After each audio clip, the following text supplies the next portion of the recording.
Hey, welcome back to Grid Gym. I'm here with Tori Owens. We were in a conversation, or are in a conversation about fat loss expectations and muscle gain expectations and some of the stuff that we encounter as strength coaches and personal trainers around when people come into Grit Gym and they're curious about becoming a fitness competitor, or they're wanting to have a schneck. You know, they're trying to get so big that, they don't really have a shoulder neck. They have a schneck. Or they just want to get like the muscles so lean, ripped, all that definition.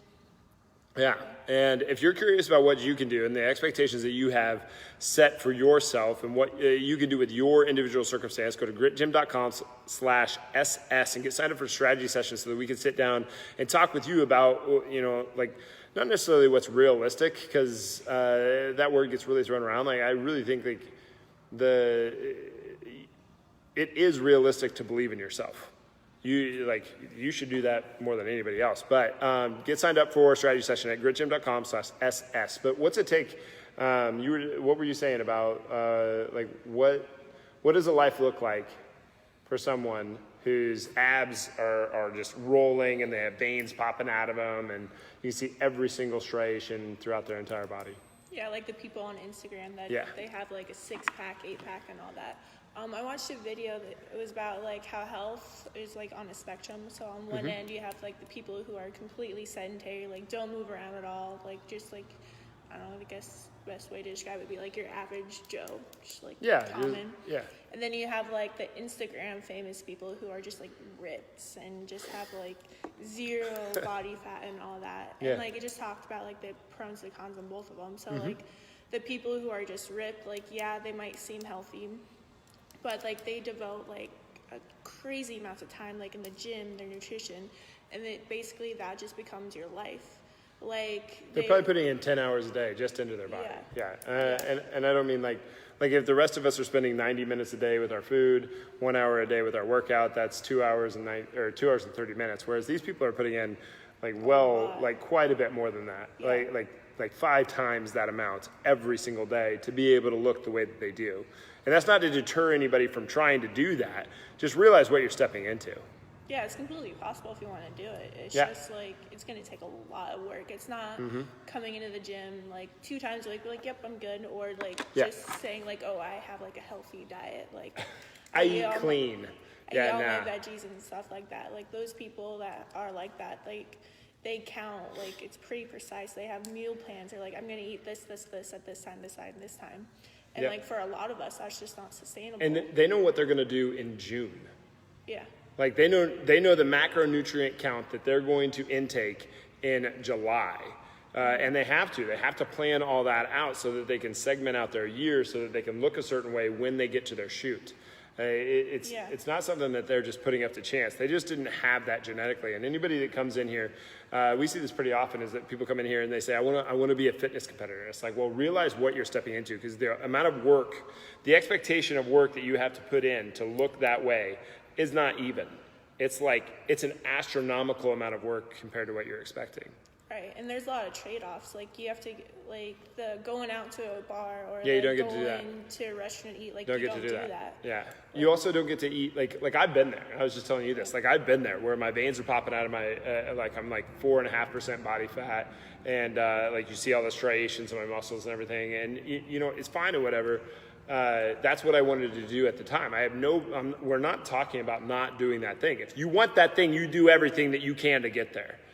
But you just have to realize you're going to be extremely disappointed if you try to do that with the amount of work that is going to get you an okay body. Like those people deserve a lot of respect. But the point of that was I couldn't eat things like I wouldn't eat a banana. Like that's the level of bad that I was at. Like a banana would have been bad to eat at that time. Crazy, right? Yeah. And for me personally, that just sounds awful. Yeah, you don't get to put dressing on your salad. Right. If you have a spinach salad, you don't eat the dressing. No, it's just basically like, all right, I have to eat this, and this, and this, and that's it. Or I want to go out with my friends, but I can't. I got to go to the gym. And like, Yeah, there's a lot of those nights. And you're probably going to have to go twice a day. You're going to have to go in the morning, and you're going to have to go at night. And then you're probably going to have to eat somewhere between 3 and 6 meals per day, every day. Of those meals, most of them are not going to taste very good. They're going to be very bland. You have to be extremely careful with your salt intake, with your hydration levels. You have to weigh all your food. You have to be very conscious of what's not just going into your body, but also is what's coming out of your body. That's a fun one. That's a neat one. But let's go to the other end. If you're curious about this, if you're curious about like how much work it actually takes and the expectation that it would take for you, sign up for a strategy session. It's gritgym.com/SS. And we'll sit down with you. I had one this morning. We'll sit down with you and we'll develop a plan and we'll do out the math for you so that you have an expectation of how much fat you can lose over time, because it's going to take about a week to lose 1 to 2 pounds of fat. 2 being an extreme, 1 being the biggest loser is not a good variable to look at for that. But 2 would be an extreme. 1 would be very possible. But you're only going to be able to put on about a pound of muscle every month.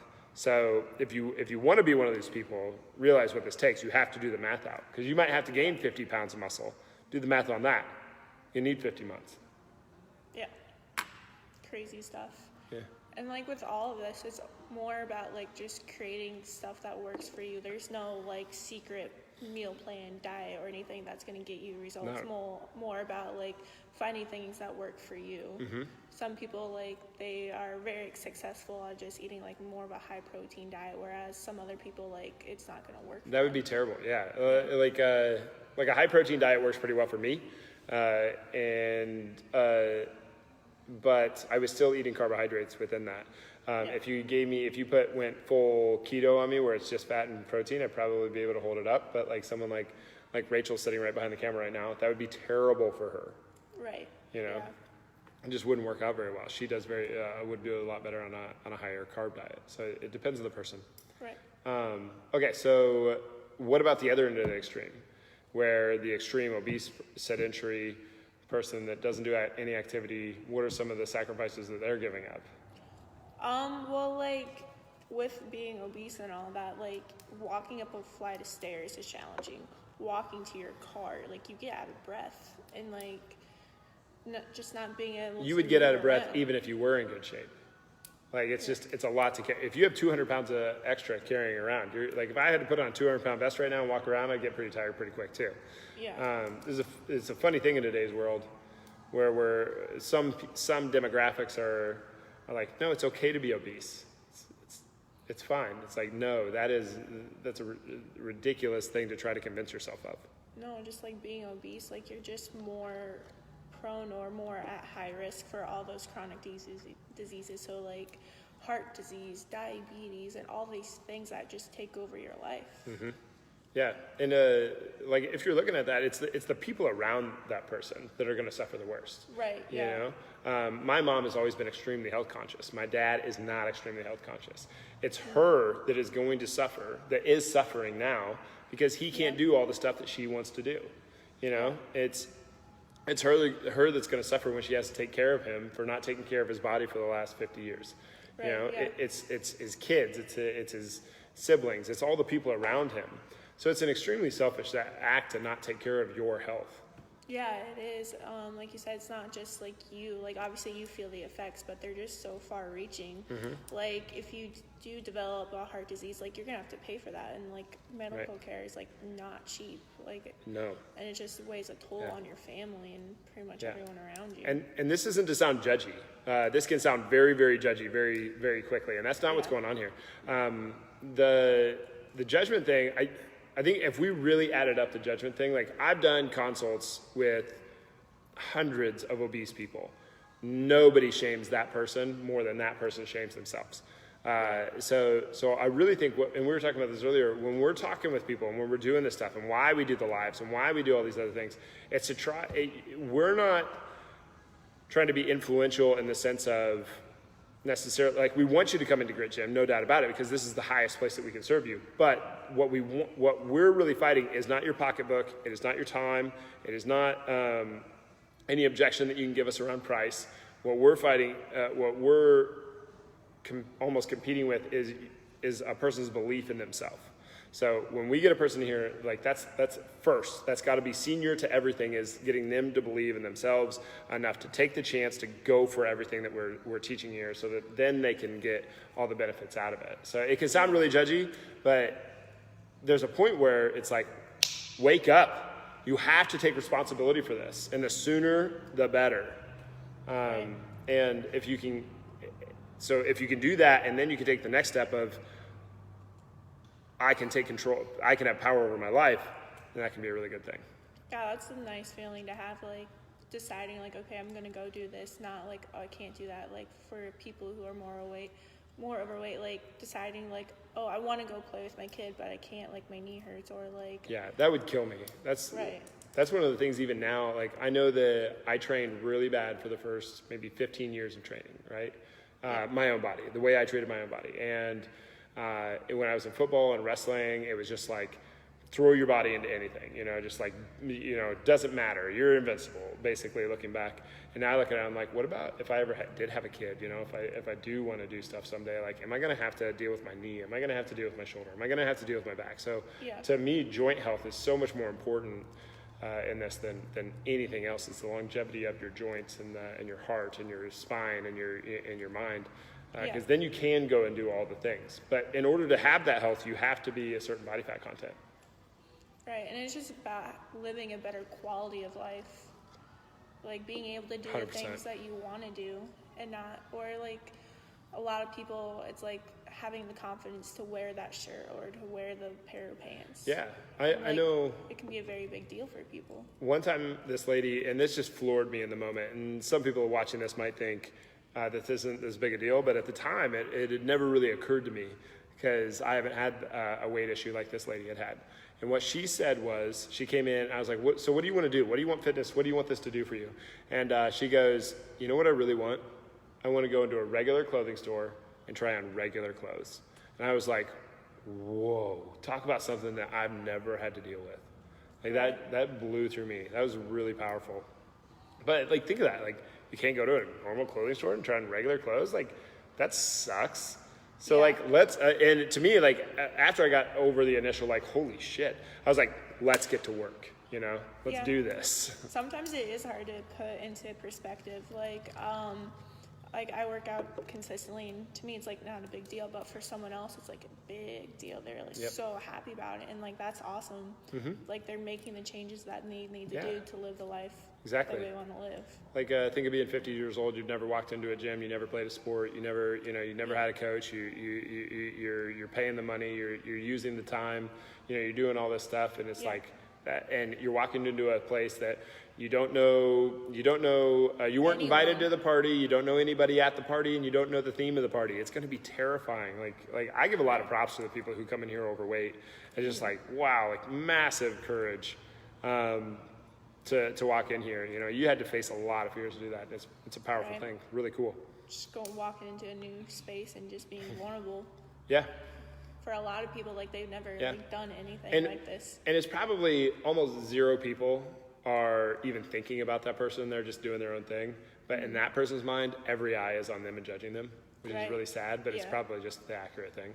Yeah, I think there was a study done where, like, if you think that if you are like uncomfortable with like saying like a shirt or something, that you just feel like, oh, everyone is watching you, where in like actuality no one more is looking at you. It's just more in your head than anything. It's like you're your own worst critic. I mean, there's 3 of us in this room right now. I bet you all 3 of us can label 10 things about ourselves that we don't like that in under 30 seconds. I bet you it would take us 5 minutes to come up with something that we can be like, oh, I like this about myself, and not be like, ooh, I'm embarrassed to say that. Yeah. Which is really a bummer, You'd like that to be the other way around. Right, yeah. Well, should we shut this one down? You got any other huge things to say? You're about to be certified in nutrition, aren't you? How many more months do you have? A lot. It's 18 chapters. I just finished started the first one today. So pretty cool. In 17 more weeks. Yay. Super. Actually, I am pretty excited. I love learning about this stuff. It's pretty interesting to read and learn it's about. pretty wild how far we can really take the body and how much we like just what we were going over last week with fish oil and how far that really reaches. Like down to the cell membrane. You know, it's just like. Yeah, then it starts going like over my head, and this chemical does this and this. I'm just like, yeah. Okay. And decreases certain types of inflammation and helping your mood, your mental acuity, you know, your performance, and just like, I mean, it's just wild how far just one little thing goes, how potent it can be, and how much of a difference it can make in somebody's life. But yeah, I would say with even like the little changes, like they don't have. People think like, oh, I have to do like this big dramatic change. Oh yeah, to totally. get fit. It's all just little changes. Like say, like you struggle with getting enough water in a day. Just focus on that, and then once you master that, go into another one. And really, like we break it down to what should you drink before noon? Yeah. Careful there, JD. Whoa. But what should you drink before noon? You know, you should try to get in 1/4 of your body weight before noon. Yeah. You know, for me that's 2 liters. I need 2 liters before noon. I can do that. Yeah. And then the rest of the day will probably take care of itself. Yeah. So in summation, you can do what you want. It's just you have to be prepared for what it takes, and then it doesn't have to be this big dramatic change. Right. It could just be little stuff, and it just adds on. Yeah, you got to do one thing, and then when you do the one thing, you can do 2 things, and when you do 2 things, you can do 3. And the more that you do get done, the more that you can get done. But first step is just to do the first thing. Like this is extremely important. Right. But yeah, like if you are going to try to be a fitness competitor, you're trying to lose 50 pounds, you're trying to lose 100 pounds, you're trying to lose 10 pounds, it doesn't really matter. You are going to have to probably put in 10 times more work than you think that you're going to have to do to get to that expectation that you had. So adjust your thinking and take more action to get to where you wanted to go. What is it we're saying in here all the time? Don't change your goals, change your action. Yeah. Never decrease the target. The target stays the same. You got to up your activity level. And sometimes that's a matter of changing nutrition, exercise, getting extra hour of sleep, you know, whatever it is. Yeah. Which means going to bed earlier, not later, right? Right. Right, JD? Yeah. All right, if you guys are curious about what you can do with your body, go to gritgym.com/SS and get signed up for a strategy session. We can do those online, or we can do these inside of Grit Gym if you're local or you want to make the trip. But they're definitely a good thing to jump onto. Tori can take you through one also.